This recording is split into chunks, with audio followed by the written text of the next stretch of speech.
Kimi Antonelli faz o impossível em Xangai e destrói recordes históricos da Fórmula 1 em um final de semana de pura loucura. A McLaren vive um pesadelo técnico sem precedentes e vê seus dois carros abandonarem antes mesmo da luz verde. E o clima explode de vez entre Max Verstappen e Toto Wolff, com uma troca de farpas ácida que está incendiando o paddock agora mesmo. Você vai ver tudo isso e os detalhes do primeiro pódio de Hamilton na Ferrari agora. Antes de a gente mergulhar fundo em cada detalhe técnico e nas fofocas mais quentes dessa corrida épica, eu tenho um convite para você que respira esse cheiro de pneu queimado. Se você faz parte do grupo dos verdadeiros amantes da Fórmula 1, que não perdem um milésimo de segundo de informação, já clica no botão de se inscrever e ativa o sininho, porque aqui o compromisso é com a verdade e com a velocidade que o fã brasileiro exige e merece. Rapaziada, vamos abrir o jogo falando desse fenômeno chamado Kimi Antonelli, porque o que esse moleque fez na China foi coisa de outro mundo.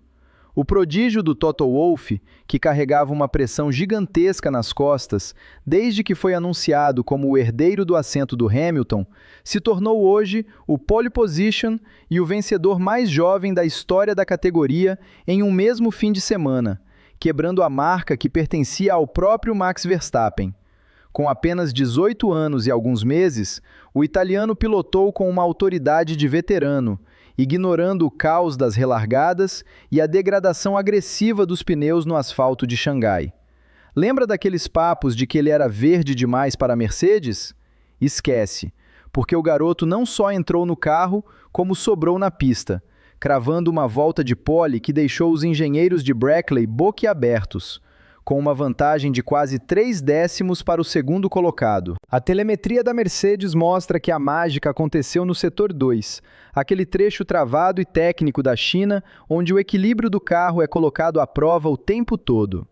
A equipe encontrou o acerto ideal para o downforce, permitindo que o Antonelli atacasse as zebras com uma agressividade que a gente só via nos melhores dias do Schumacher ou do próprio Lewis. O Toto Wolff, claro, não conseguia esconder o sorriso e já abraçou o piloto na garagem como quem diz: "Eu avisei que ele era o cara." E olha, o ritmo de corrida dele foi assustadoramente constante, mantendo voltas na casa de 1 minuto e 35 segundos baixos durante quase todo o segundo stint, enquanto os adversários sofriam para manter o carro no trilho. Já podemos cravar que o sucessor do Hamilton chegou não apenas pedindo licença, mas com o pé na porta e querendo o título? Agora, se de um lado a garagem da Mercedes parece um carnaval, na McLaren o clima é de velório completo e absoluto. O que aconteceu com o time de Woking hoje foi simplesmente inacreditável e entra para a lista dos maiores vexames técnicos da era moderna. Nem Lando Norris, nem Oscar Piastri conseguiram sequer completar a volta de apresentação. Sim, você ouviu direito. Os dois carros ficaram parados nos boxes, com mecânicos correndo de um lado para o outro em um estado de frustração total. O problema foi identificado como um apagão elétrico duplo, causado por componentes de fornecedores diferentes, mas que apresentaram falha catastrófica no sistema de mapeamento do motor. Para uma equipe que prometia brigar pelo título e que vinha de uma evolução constante nas últimas temporadas, sair da China com 0 pontos pela segunda vez seguida é um golpe duríssimo nas pretensões do Zac Brown. O Lando Norris estava visivelmente abalado nas entrevistas, tentando entender como um projeto tão sólido pode sofrer um colapso desses em um momento crucial do campeonato. O sinal de alerta na fábrica em Woking agora é vermelho incandescente, porque não é apenas uma questão de velocidade, é uma questão de confiabilidade básica. Imagina o prejuízo financeiro e psicológico de ter 2 carros fora de combate antes mesmo da largada oficial? A McLaren vai ter que trabalhar dobrado para as próximas etapas na Europa, porque o pelotão do meio está cada vez mais perto, e perder esses pontos pode custar a 3ª posição no Mundial de Construtores lá na frente. É o tipo de pesadelo que nenhum diretor técnico quer enfrentar, e a pressão sobre os ombros de Andrea Stella só aumenta a cada volta que os rivais completam, enquanto os seus carros estão sendo desmontados nos boxes. E por falar em pressão, o clima pesou de um jeito que a gente não via há muito tempo entre a Red Bull e a Mercedes, E o pivô de tudo foi o Max Verstappen. O holandês, que já estava irritado com o desempenho oscilante do RB20, teve que abandonar na volta 46 por conta de problemas sérios no resfriamento do sistema ERS. Mas o que chamou a atenção não foi só a quebra, e sim o que ele disse depois. O Max simplesmente disparou a metralhadora contra a FIA e contra o rumo que a Fórmula 1 está tomando, chamando a nova era da categoria de Mario Kart. Ele disse que as restrições técnicas e a dependência excessiva dos sistemas de recuperação de energia estão transformando as corridas em um videogame, onde quem entende de pilotagem pura acaba sendo prejudicado. Ele foi além e afirmou que quem gosta desse tipo de show não entende nada de automobilismo real. Mas se você acha que o Toto Wolff ia ficar calado, você não conhece o austríaco. Com aquele sorriso irônico de quem está por cima da carne seca, o chefe da Mercedes mandou a real em uma resposta que foi um verdadeiro punhal no coração da Red Bull.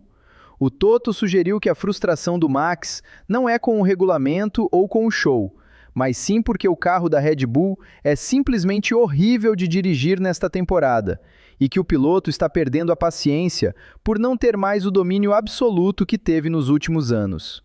Essa guerra de nervos voltou com tudo, meus amigos. É a rivalidade de 2021 sendo reaquecida com ingredientes novos, e fica claro que a saída de engenheiros importantes da Red Bull começou a cobrar o seu preço na pista e na confiança do tricampeão mundial. Enquanto a briga de egos pega fogo, olha só o que a Ferrari está aprontando.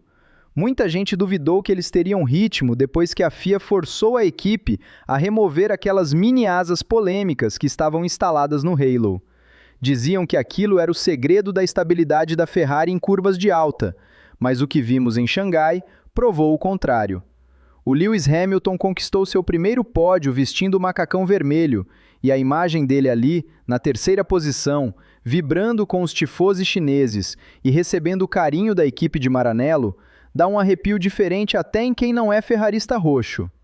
Ver o patrão feliz e competitivo novamente é um alento para a categoria e mostra que a Ferrari acertou em cheio na contratação e no desenvolvimento desse novo chassi, que parece ser muito mais amigável ao estilo de pilotagem do britânico. O ritmo do Hamilton no final da prova foi impressionante, tirando quase 5 segundos de diferença para o segundo colocado nas últimas 10 voltas.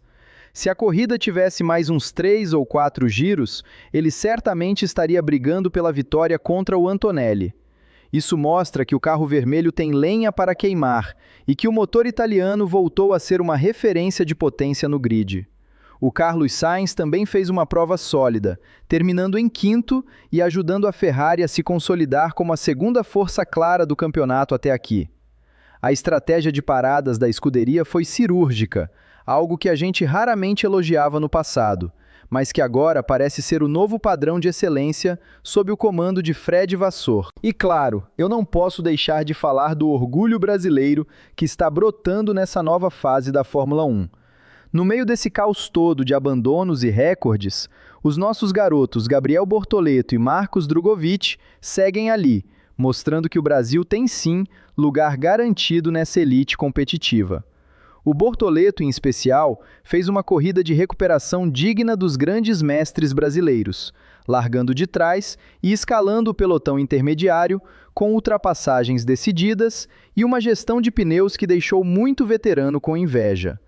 Ele terminou na zona de pontos, e cada vez que a câmera focava no carro dele, a gente via a Williams evoluindo e respondendo bem aos comandos do brasileiro. É emocionante ver o nome do nosso país sendo respeitado novamente no rádio das equipes e nas transmissões internacionais. A performance do Bortoleto na China foi um divisor de águas, porque ele mostrou que consegue manter a calma mesmo quando o asfalto está fervendo e a pressão das equipes de fábrica é enorme. Ele segurou o ataque de pilotos com carros teoricamente mais rápidos durante quase 15 voltas, usando cada centímetro da pista para defender sua posição de forma limpa, mas extremamente firme. O Marcos Drogovic também teve seus momentos de brilho, contribuindo com dados essenciais para o desenvolvimento da Aston Martin e mostrando que está pronto para assumir um assento titular assim que a oportunidade surgir. Para o fã brasileiro, ver esses dois talentos ali no meio dos gigantes é a prova de que a nossa tradição no automobilismo está mais viva do que nunca e que o futuro reserva pódios e vitórias com a nossa bandeira. O campeonato mal começou e a Mercedes já abriu uma vantagem de mais de 50 pontos no Mundial de Construtores, algo que parecia impensável há 6 meses. A FIA já deu o braço a torcer e decidiu que não vai mexer no regulamento técnico tão cedo, porque o show na China foi nota 10 em termos de entretenimento e batalhas em pista. No entanto, os bastidores continuam fervendo com rumores de novas trocas de motores e possíveis punições para equipes que excederem o limite orçamental no desenvolvimento de novas tecnologias híbridas. O circo da Fórmula 1 nunca dorme, e a cada etapa, a gente percebe que o equilíbrio de forças está pendendo para quem consegue inovar sem perder a essência da competição. E você? O que achou de toda essa confusão e desse desempenho histórico do Kimi Antonelli? Ele é realmente o novo fenômeno ou foi apenas sorte de principiante em uma pista que favorecia a Mercedes? E as declarações do Max Verstappen? Você acha que ele está certo ao criticar o rumo tecnológico da categoria? Ou é apenas choro de quem está vendo a hegemonia da Red Bull escorregar pelas mãos enquanto os rivais aceleram? Comenta aqui embaixo a sua opinião, porque o debate é o que faz a gente crescer e entender melhor esse esporte que a gente tanto ama. Deixa aquele like maroto para fortalecer o jornalismo de Fórmula 1 aqui no Brasil e se inscreve para não perder nada desse circo que está pegando fogo a cada quilômetro. Se você é um dos apaixonados por automobilismo que quer ficar por dentro de cada detalhe, a gente se vê na próxima curva. Valeu! Fala, apaixonado por velocidade! O que a gente acabou de presenciar em Xangai não foi apenas uma corrida, foi a história sendo escrita e reescrita diante dos nossos olhos, com direito à quebra de paradigmas que muitos achavam impossível. Kimi Antonelli simplesmente destrói os recordes da Fórmula 1 e manda um recado ensurdecedor para quem duvidava do seu talento aos 18 anos. Enquanto isso, a McLaren mergulha num pesadelo técnico sem precedentes, protagonizando um vexame que deixou os carros parados antes mesmo da luz verde. E para completar o caos, o clima explode de vez entre Max Verstappen e Toto Wolff, com acusações de Mario Kart e respostas ácidas que prometem incendiar os bastidores do Mundial.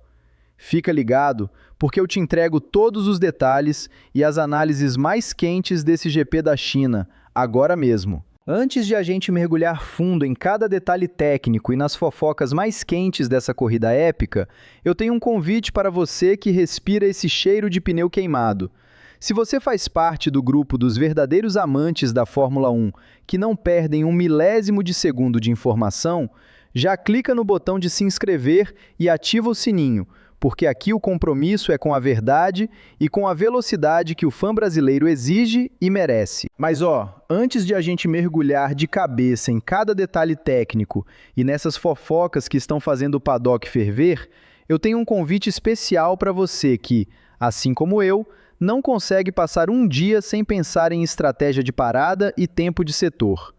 Se você faz parte desse grupo seleto de apaixonados por automobilismo, que exige a verdade nua e crua e não perde um milésimo de segundo das reviravoltas da pista, já chega dando aquele soco no botão de se inscrever e ativa o sininho de notificações. Esse é o jeito mais rápido de você fortalecer a nossa comunidade de brasileiros loucos por asfalto e garantir que você esteja sempre na pole position da informação, recebendo tudo com a velocidade que só quem vive o esporte no limite entende e valoriza. Rapaziada, vamos abrir o jogo falando desse fenômeno chamado Kimi Antonelli, porque o que esse moleque fez na China foi coisa de outro mundo e a gente precisa analisar cada milímetro desse feito histórico.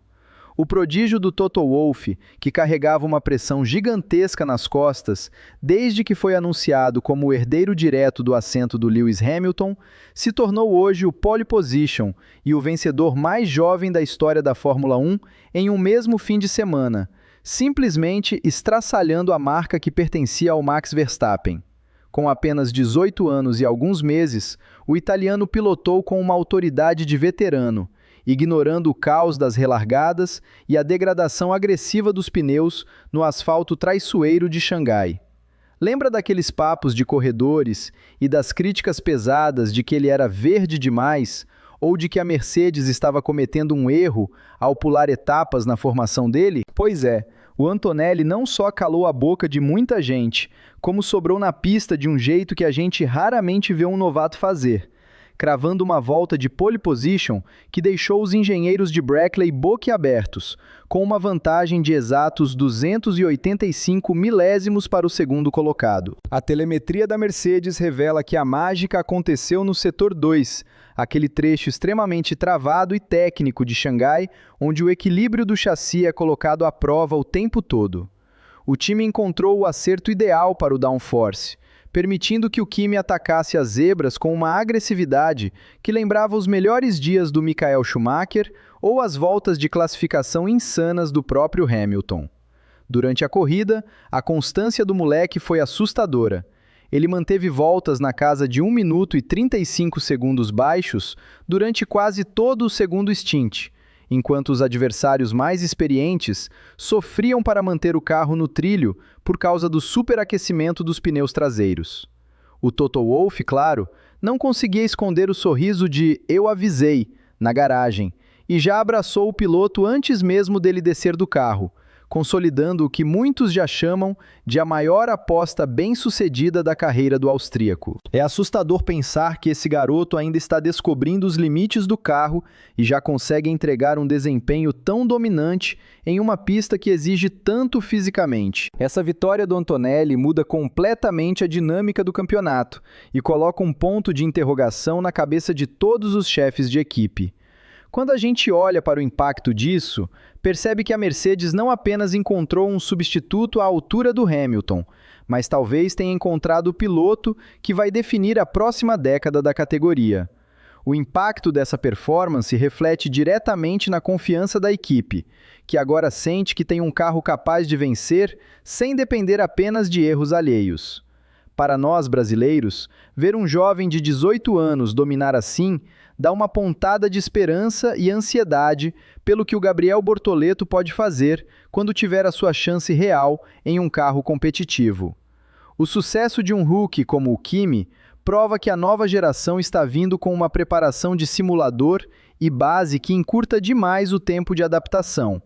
E isso é um recado claro para veteranos que estão acomodados no grid. Se o Antonelli conseguiu quebrar o recorde de precocidade do Verstappen em uma pista tão técnica quanto a chinesa, imagina o que ele pode fazer nos circuitos europeus que ele conhece como a palma da mão? O clima no pódio era de pura incredulidade, com Hamilton olhando para o garoto com um misto de orgulho e aquele senso de que o bastão foi entregue em boas mãos. Mas fica aqui a provocação. Será que a gente está diante de um novo gênio que vai empilhar títulos, ou a Mercedes simplesmente acertou a mão no carro para Xangai e facilitou a vida do novato? O Kimi Antonelli mostrou que tem braço, tem cabeça e, principalmente, tem o apoio total de uma estrutura que quer provar que o Max Verstappen não é o único escolhido do grid. Agora, eu quero saber de você que está aí do outro lado. Você acha que o Antonelli já pode ser considerado o sucessor natural do trono da Fórmula 1? Ou ainda é cedo demais para dar esse título para ele depois de apenas uma vitória histórica?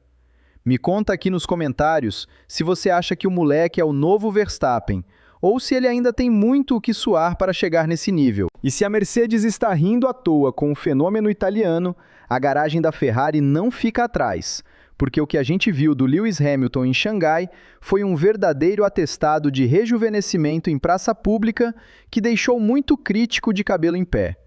Muita gente duvidou que a escuderia teria ritmo depois que a FIA bateu o martelo e forçou o time a remover aquelas mini asas polêmicas que estavam instaladas no Halo, sob a acusação de serem apêndices aerodinâmicos móveis disfarçados. Diziam que sem aquele segredinho, a estabilidade do carro em curvas de alta, como a temida e interminável Curva 1 da China, ia simplesmente para o ralo. Mas o que vimos na prática foi o patrão cravando voltas na casa de 1 minuto e 36 segundos e 2 décimos, de forma ultra constante, provando que o chassi da Ferrari é sólido por natureza e que o motor italiano recuperou aquela cavalaria bruta que bota medo na concorrência, garantindo o primeiro pódio do Lewis vestido de vermelho Ferrari com uma autoridade que a gente não via há tempos. O ritmo do Hamilton no terço final da prova foi de tirar o fôlego, com uma gestão de energia que lembrou seus melhores tempos de domínio absoluto, mas agora com aquela agressividade renovada de quem quer provar que o talento não envelhece nunca. Ele tirou uma diferença de quase 6 décimos por volta em relação ao pelotão da frente nas últimas 10 voltas, escalando da 7ª para a 3ª posição com uma precisão cirúrgica que só um heptacampeão possui. A telemetria revela que, mesmo sem as tais mini-asas, a Ferrari conseguiu compensar a perda de pressão aerodinâmica com um ajuste fino na suspensão traseira, permitindo que o Lewis contornasse o grampo de Xangai com uma tração absurda. Ver o Hamilton ali, vibrando com os tifoses chineses e mostrando que a Ferrari é a segunda força incontestável do grid hoje, dá um tempero todo especial para o que vem pela frente na temporada europeia, porque o patrão tá on e ele quer briga. Mas para nós que somos brasileiros e não desistimos nunca, o coração bateu forte mesmo, foi ao ver o Gabriel Bortoleto e o Marcos Drogovic, mostrando que o nosso DNA de campeão está mais vivo do que nunca nesse novo cenário da elite mundial. O Bortoleto fez uma corrida de recuperação digna de cinema, largando da 15ª posição para terminar no top 10, beliscando pontos preciosos com uma Williams que parece ter finalmente entendido como fazer o carro conversar com os pneus macios. O moleque foi um verdadeiro leão nas disputas diretas, ganhando 3 posições só na primeira volta e mantendo um ritmo de prova que era apenas 2 décimos mais lento que o do veterano Alexander Albon, o que prova por A mais B que ele já está totalmente aclimatado e pronto para ser o protagonista que o Brasil espera e merece há tanto tempo. Já o Marcos Drogovic, mesmo atuando nos bastidores e contribuindo com simulações em tempo real para a Aston Martin, teve sua importância exaltada pela equipe após a prova, já que os dados que ele processou no simulador foram fundamentais para o ajuste de asa que salvou a corrida do Fernando Alonso nos momentos críticos de degradação. É esse tipo de competência técnica e resiliência que coloca o Brasil novamente no mapa das grandes decisões do paddock, sendo respeitado pelos engenheiros mais gabaritados do mundo. A evolução da Williams com o Bortoleto é nítida. O carro ganhou uma estabilidade de frenagem invejável e uma velocidade final de reta que permitiu ao brasileiro registrar 338 km por hora na zona de DRS, a maior marca da equipe no fim de semana. A gente está vendo o nascimento de uma nova era, e ter brasileiros brigando de igual para igual nesse tabuleiro de xadrez em alta velocidade é o que faz a gente vibrar a cada setor roxo que aparece na tela. E se a Ferrari encontrou o acerto de suspensão ideal para compensar a perda das asinhas e o Bortoleto achou o traçado perfeito para escalar o pelotão, você também precisa estar com o seu setup em dia para encarar os seus desafios diários com a mesma alta performance desses gigantes das pistas. Afinal, para vencer no asfalto ou na vida, ter a ferramenta certa e o parceiro ideal na garagem é o que separa quem fica parado no box de quem cruza a linha de chegada em primeiro. E é exatamente por isso que você não pode deixar de conferir o que eu trouxe para você hoje. Substitua por sua publi aqui. E para fechar esse giro de hoje com chave de ouro, a gente precisa falar sobre uma situação que dividiu o paddock e que promete deixar as reuniões da FIA bem barulhentas nas próximas semanas. O abandono do Max Verstappen na volta 46, por causa daquele superaquecimento crônico no sistema de resfriamento do RS, foi apenas o estopim para uma metralhadora de críticas que o holandês disparou contra o rumo tecnológico da Fórmula 1. O tricampeão não mediu as palavras e chamou a nova era da categoria de Mario Kart, alegando que a dependência extrema da recuperação de energia e as restrições de fluxo de combustível estão matando a essência da pilotagem pura, transformando os GPs em uma gestão de botões e luzes no volante, em vez de uma disputa de braço no asfalto. Só que o clima, que já estava tenso, entrou em combustão espontânea quando Toto Wolff resolveu entrar na conversa com os dois pés no peito da Red Bull. Com aquele tom irônico que a gente conhece bem, o chefe da Mercedes sugeriu que a reclamação do Max não tem nada a ver com o regulamento ou com o show da categoria, mas sim com o fato de que o RB20 é um carro simplesmente horrível de dirigir nesta temporada. O austríaco mandou o recado claro de que, quando a Red Bull estava ganhando tudo com facilidade, ninguém reclamava do regulamento, e que agora que a Mercedes e a Ferrari encostaram e passaram, o discurso mudou para tentar forçar uma alteração técnica que beneficie quem ficou para trás no desenvolvimento. Essa guerra de egos acontece num momento crucial, porque a FIA já deu o braço a torcer e confirmou que, depois do espetáculo de ultrapassagens e recordes que vimos em Xangai, não vai mexer em uma vírgula das regras atuais tão cedo. Para os diretores da categoria, o GP da China foi uma nota 10 absoluta em entretenimento, e o sucesso do Kimi Antonelli é a prova de que o grid está se renovando e ficando mais competitivo. O impacto disso é gigantesco. A Red Bull vai ter que se virar nos 30 para resolver seus problemas de confiabilidade e dirigibilidade sem esperar por uma mãozinha política, enquanto a Mercedes se consolida como a equipe que melhor entendeu a complexidade desses novos motores híbridos, abrindo uma vantagem que começa a cheirar a um novo ciclo de hegemonia. Diante de tudo isso, a gente fica naquele impasse que é a cara da Fórmula 1. Será que o Max Verstappen tem razão em dizer que a categoria está virando um videogame complexo demais e perdendo a alma das pistas? Ou ele está apenas sentindo o golpe de não ter mais o melhor carro do grid e está usando o regulamento como escudo para esconder as fraquezas da Red Bull? Você prefere uma F1 mais raiz, focada na força bruta do motor e no talento do piloto? Ou concorda com a FIA que o show tecnológico e o equilíbrio atual justificam todas essas novas regras, mesmo que elas irritem os campeões? Comenta aqui embaixo a sua opinião real, porque essa treta entre o Max e o Toto está só começando, e eu quero saber de qual lado da garagem você está nessa disputa de gigantes. Se você é um dos apaixonados por automobilismo que quer ficar por dentro de cada detalhe, cada polêmica e cada centésimo de segundo dessa temporada que está simplesmente insana, não esquece de deixar o seu like e se inscrever aqui no canal para fortalecer o nosso time brasileiro de viciados em velocidade. A gente se encontra em cada treino, em cada classificação e, claro, no calor de cada bandeirada final para analisar tudo o que acontece no circo mais rápido do mundo. Eu sou o Victor e a gente se vê na próxima curva. Valeu!